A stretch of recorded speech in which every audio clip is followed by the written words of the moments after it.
बांग्लादेशी को घरे रखिथिबा मुख्य अभियुक्त घरे रेड फेरार थिबा सिकंदर आलामर धनीपुर घरे चढ़ाऊ आरंभ करिछि पुलिस। तहसीलदार उपस्थिति रे चढ़ाऊ चली एक प्लाटून पुलिस फोर्स मुतयन होइछंती और एपटे फेरार सिकंदर को खोजुछि पुलिस। एने एक स्वतंत्र टीम मध्य गठन करा जायछि।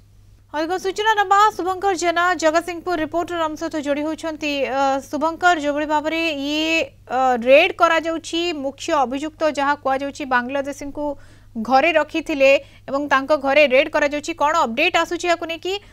केउ मानकु रखिथिले घरे बांग्लादेशी को अटक रखिथिले केते जण रहिथिले ए नै कौन सूचना बांग्लादेशी मानकु रखिथिला जो सिकंदर आलम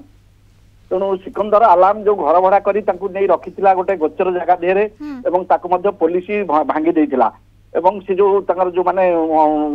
सेठू किछि बांग्लादेशी फेरार हो जाइथिले एवं से जो सिकंदर आलम निजे मध्य से जो सेठिकार सीसीटीवी लगैथिला ता हार्ड डिस्क एवं जो अन्य तार कागज पत्र सब धरिकी एपर्यंत सुधा फेरार अछि। तेणु पुलिस ताक पई एक स्वतंत्र टीम गठन करिछि एसपी को नेतृत्व रे गोटे कोन कोजुछि केते जण बांग्लादेशी रहिथिले ये सब कारबार केबेठू चलीछि एवं किछि एविडेंस मिलुछि कि पुलिस हाथ रे बर्तमान सुधा पुलिस खानतलाश चलैछि आज जो धनीपुर पाखे जो सिकंदर आलम घर और घर को बर्तमान सुधा चली रेड चली पुलिस